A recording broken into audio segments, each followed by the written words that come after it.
So it might not be for everybody, but I really wanted to show to you guys the new T-44 FM or number 1 or whatever you want to call it. But basically one of the first T-44s that ever got produced, and it is the next battle pass that starts basically right now.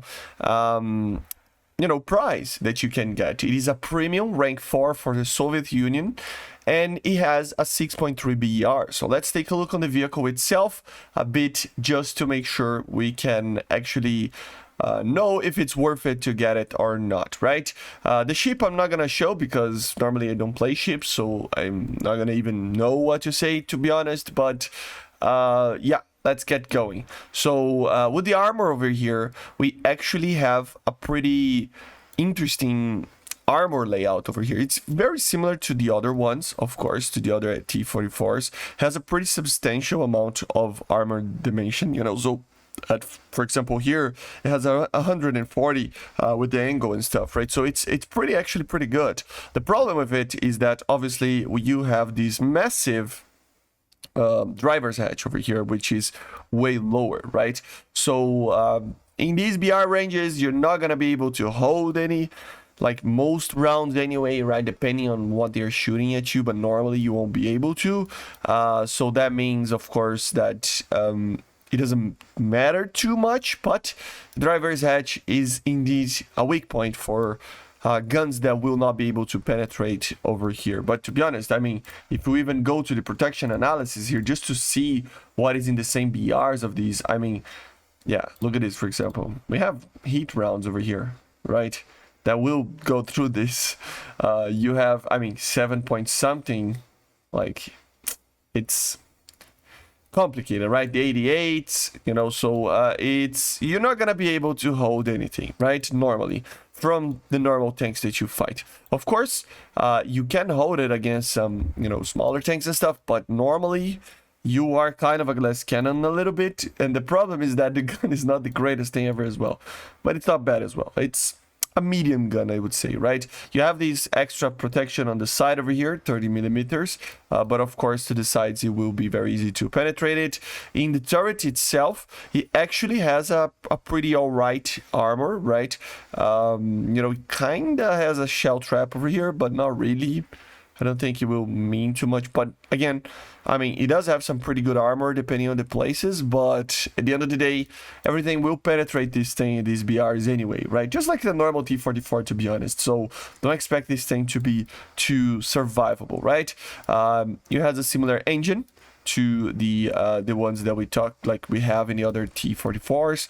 The turret layout is a little bit less cramped. It feels like it feels a lot more similar to the T-34 one, right, than the T-44. But still, it doesn't, it's almost a light tank, to be honest, with everything that it's gonna be facing, right? But what about the gun? I mean, it's a premium. You should be able to at least kill stuff, right? So I mean, it depends on how you play with it. Of course, since it's a premium, stock rounds really don't matter, right? So of course the APCBC will probably be one of the best rounds you can take. I would still take some APCR because you never know. Sometimes APCR can do some pretty significant damage if you are good enough with your shots and everything, but look at the penetration. It isn't the greatest thing ever, especially angled, but then you have the normal APCBC that it's a bit better. But even with that, I mean, look at the difference. It's not that much, especially if you go to rounds that are trying to hit above like 500 meters. Yeah, the APCBC is even better, right? You can see right there. So the APCR is really like a shotgun round, right? From very, very up close, up to like 500 meters. Maybe the APCR will penetrate some more stuff, but in a general sense, the APCBC obviously will be the best round you can take. Of course, there's the HEBC, yeah, APHBC, but penetration, of course, is a lot lower, and the APCBC kind of has the same effect anyway, right? So kinda. So it will be a lot better, right? So get just the 367 over here, that it's the best one. And yeah, we're gonna test drive it a little bit and see what it actually can do, right? But first, let me just check some of the ammunition we have here, because to be honest, I have to compare to this one. So yeah, it's the same ammunition, but at least here we have a better APCR. So it is worse than the normal T-44 just because of that. It has a worse APCR, right? Everything else is pretty much the same, and it kind of doesn't matter too much, right? I'm using the vehicle right there, right? I have a little bit of a flu, so sorry about my voice, but yeah, see, we just don't have the 367p, which is the APCR, right? But doesn't matter too much. It is an older tank, and it has a lower BR, which might actually help the vehicle. So let's try to see what it can actually do.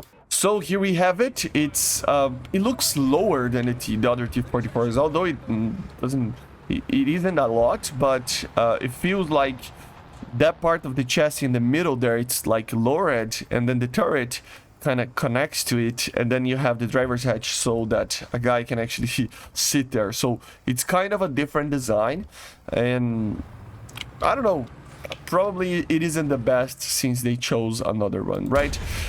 So yeah, the gun, like I said, if it can penetrate the target, it actually will do a lot of damage. Of course, this gun is a very good gun in terms of damage. The problem is that, oh, completely missed, it doesn't penetrate a lot, right? So for the tanks that you're gonna be facing, sometimes it will be a problem to do a lot of damage, but you can still, you know, penetrate. For example, like you saw there, the Panther's mallet, or that was a that was a very odd shot, but you get the idea, right? I'm just saying that the gun isn't the greatest thing ever, and then I'm sniping everything with one shot, right? But see, like, I mean, it's good, it does a lot of damage, but sometimes you will have some troubles penetrating some parts of the tank. So you will have to rely on weak spots if you're facing some tanks, like a King Tiger, for example. That was a very odd shot. Normally that will not happen. So yeah, see, I mean, it's gonna be harder to actually kill something like that. So you gotta be careful, because he can destroy you with one shot. What is the advantage that this tank has, though, in the similar HBRs is the mobility, of course. So it is a very mobile tank for the for being a tank that it is, right? So I mean, it's not like a light tank mobility, but it's still pretty okay, right? So in the road over here, you can see that you can drive around pretty fast. You are faster than the King Tiger and Panther, probably, I think, right? But at the end of the day, it is a tank that if you get shot in, you're dead. Everybody is cramped into a very small place, and the turret is a very large target. At the same time that the tank itself, although it's pretty small, the chassis itself, it is very easy to aim on this thing and just kill it with one shot. So yeah, although it is an interesting tank, it is a tank that you have to be careful with getting shot with, right? Of course, you will not have a lot of depression. I mean, no depression almost. I mean, you have a little bit, but it's really bad, of course, like any other Russian tank. So if you are going upwards, see, I mean, you're gonna have to expose yourself. It's not much, but you have to expose yourself to be able to kill the target that you are shooting at, right? So, like I said, the gun is good. Depending on what you're shooting, you have to be careful. But if it penetrates, it will do a lot of damage, okay? Of course, we do have our APCR, but obviously, guys, APCR, I don't even need to say this, it doesn't do a lot of damage, or barely any damage. You know, you can, I mean, look at this, it doesn't do a lot of damage, right? Of course. So I would still use just the APCR or the APCBC normally. APCR, I would take like 3 or 4 of those, just if you see a King Tiger very up close to you, less than 500 meters, you can just kill it with you know, multiple shots, or destroy the cannon bridge like that. So something like that, okay? Basically, this is it, guys. Very cool tank, I gotta say. I don't know if I'm gonna get to myself, but yeah, it is a very fun tank. if you like T-44s, T-34s, and even the T-54, this tank is very similar to those in feeling, okay? So yeah, see you guys on the next one. Make sure to subscribe, and bye guys, see ya.